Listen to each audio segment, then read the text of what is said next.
सर्वप्रथम परमेश्वरलाई धन्यवाद दिन चाहन्छु र राष्ट्रिय क्रिस्चियन महासङ्घ नेपालको वरिष्ठ सभाध्यक्ष डाक्टर तिरुमन छेत्री लगायतका महासङ्घका पदाधिकारीज्यूहरू र सम्पूर्ण उपस्थित रहनुभएका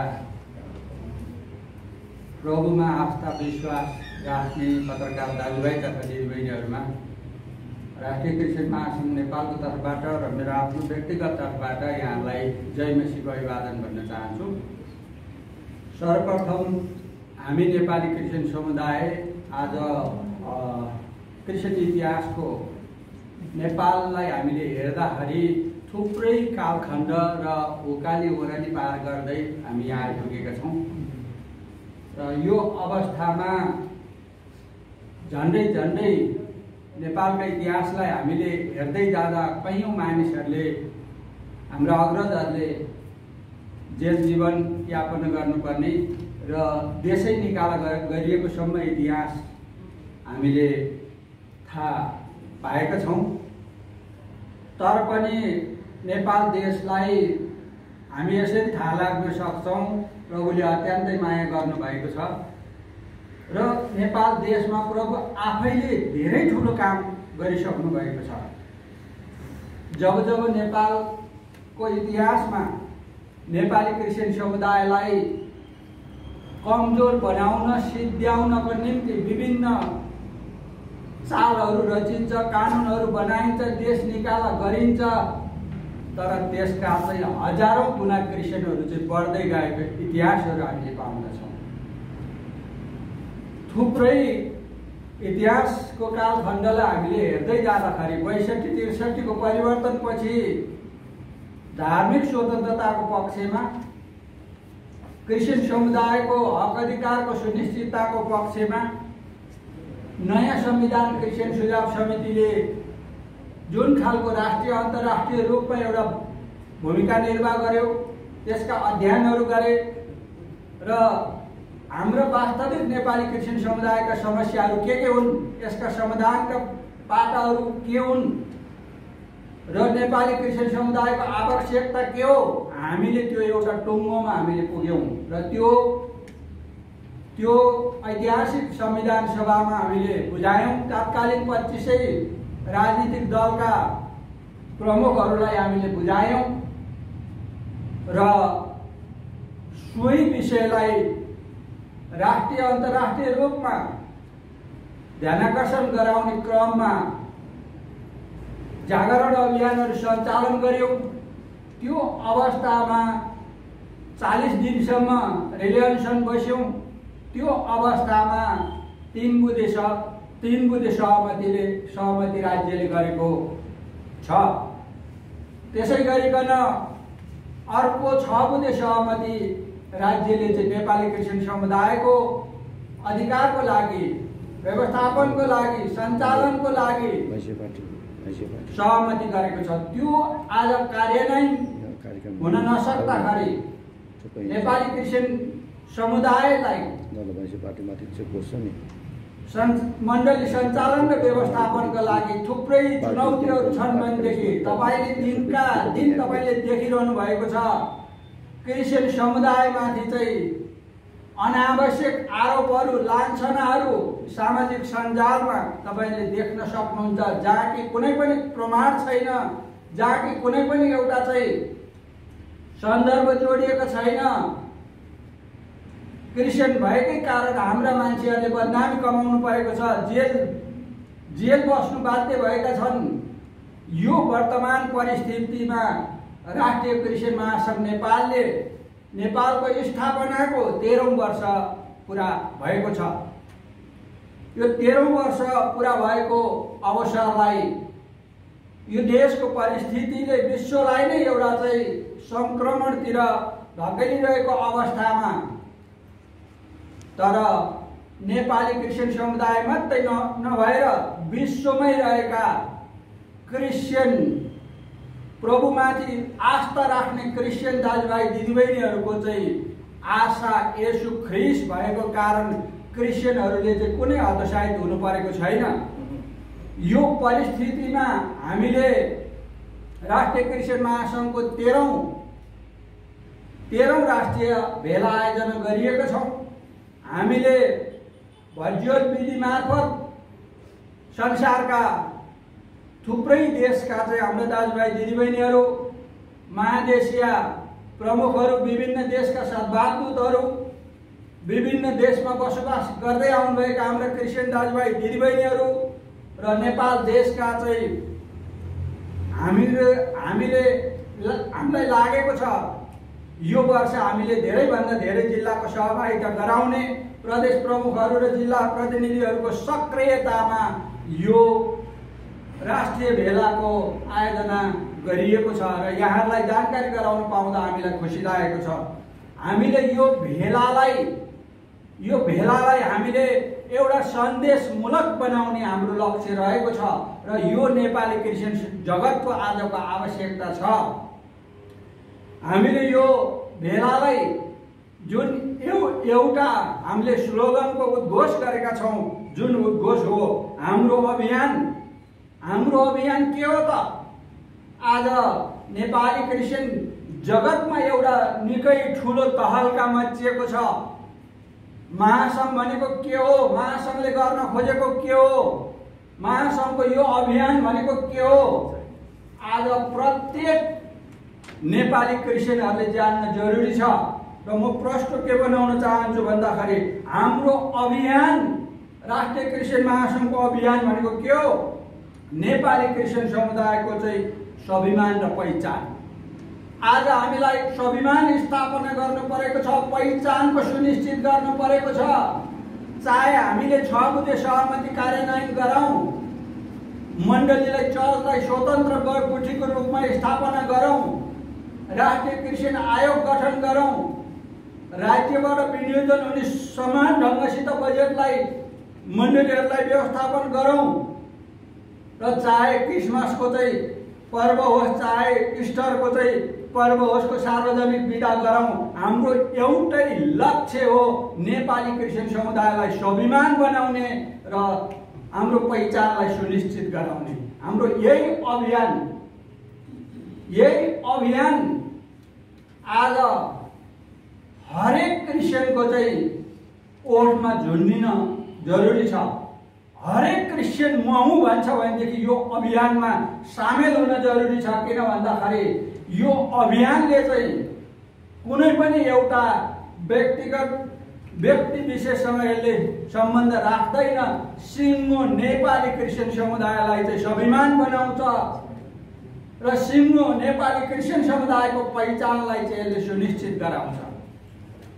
त्यसले गर्दाखेरि म सबै आदरणीय मण्डलीका पास्टरज्यूहरू, विश्वासी दाजुभाइ दिदीबहिनीज्यूहरू र क्रिस्चियन सङ्घ संस्थाका सबै प्रमुखज्यूहरूलाई म हार्दिक आह्वान गर्न चाहन्छु। राष्ट्रिय क्रिस्चियन महासंघ नेपालको तर्फबाट अब आज हामीले यो देशलाई थुप्रै चुनौतीको सामना गर्न पर्नेछ।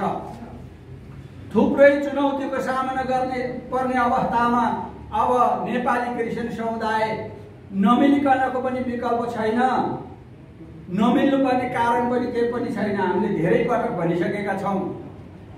मैले फेरि दोहोर्याएर भन्न चाहन्छु, चाहे हामी यो जनगणना 2078 मा प्रत्येक नेपाली क्रिस्चियन किन सामेल हुनुपर्छ, किन सहभागिता हुनुपर्छ भन्दा नेपाली क्रिस्चियन समुदायको स्वाभिमान र पहिचानको लागि हामी नेपाली क्रिस्चियन भएर राज्यले 2078 मा गर्न आँटेको सर्वे तथ्याङ्कलाई हामी त्यहाँ सहभागी हुनेछौँ। म आह्वान गर्न चाहन्छु र त्यो सहभागी पनि के को निम्ति हुन्छौँ भन्दा क्रिस्चियन समुदायको स्वाभिमान र पहिचानको सुनिश्चितताको लागि। राष्ट्रिय क्रिस्चियन महासंघले देशव्यापी रूपमा क्रिस्चियन समुदायको अवस्था स्थिति सर्वेक्षण गर्ने जुन अभियानको घोषणा गरेर यसले आफ्नो कार्य अगाडि बढाइसकेको छ। यो के को निम्ति भन्दाखेरि नेपाली क्रिस्चियन समुदायलाई यसले स्वाभिमान बनाउँछ र यसको चाहिँ पहिचानलाई चाहिँ सुनिश्चित गराउँछ। यसको लागि हामी चाहिँ यो अभियानमा जोडिन आवश्यक छ। मैले अर्को कुरा के भन्न चाहन्छु भन्दा यो राष्ट्रिय भेलाद्वारा नेपाली क्रिस्चियन समुदायका विगतका भएका कमी कमजोरीलाई सच्याउँदै अब नेपाली क्रिस्चियन समुदायले अगाडि बढ्न पर्ने आजको आवश्यकता, आजको बाटो र नेपाली क्रिस्चियन समुदायको चाहिँ भूमिकाका राष्ट्रिय योजनाहरू, कार्यक्रमहरू घोषणा गरेर हामी अगाडि बढ्नेछौँ। यसले निश्चय पनि हामीलाई लागेको छ, राष्ट्रिय क्रिस्चियन महासङ्घलाई लागेको छ, सिङ्गो नेपाली क्रिस्चियन समुदायलाई यसले स्वाभिमान बनाउँछ र यसले पहिचानको सुनिश्चित गराउँछ। यसमा आज नेपाली क्रिस्चियन समुदायहरू एक्लो छैन। आगामी वर्ष हामीले राष्ट्रिय अन्तर्राष्ट्रिय रूपका मानवाधिकारका पक्षधरहरूसँग हाम्रो सहकार्य हुनेछ। संयुक्त राष्ट्र सङ्घका ढोकाहरू घचघच्याइनेछन् र नेपाली क्रिस्चियन समुदाय र सङ्घ संस्थाहरूसँग राष्ट्रिय रूपमा हाम्रो चाहिँ सहकार्य र एकताका साथ एउटा अन्तर्राष्ट्रिय रूपमा हामी चाहिँ सन्देश दिने गरी र नेपाली क्रिस्चियन समुदायहरू एक ढिक्का भएर अगाडि बढ्नको लागि राष्ट्रिय क्रिस्चियन महासङ्घ नेपालले पहल गर्नेछ र म सबैलाई आह्वान पनि गर्न चाहन्छु।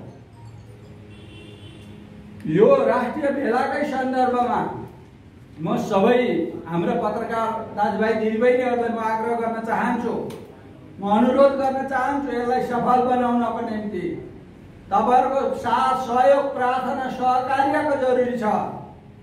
यो सहकार्यले कुनै व्यक्ति विशेषलाई होइन, यो तपाईँ र मलाई यसले चाहिँ स्वाभिमान बनाउँछ र हाम्रो पहिचानलाई सुनिश्चित गराउँछ। आज हाम्रो पहिचानमाथि प्रश्न चिन्ह छ, आज हाम्रो स्वाभिमानमाथि प्रश्न चिन्ह छ।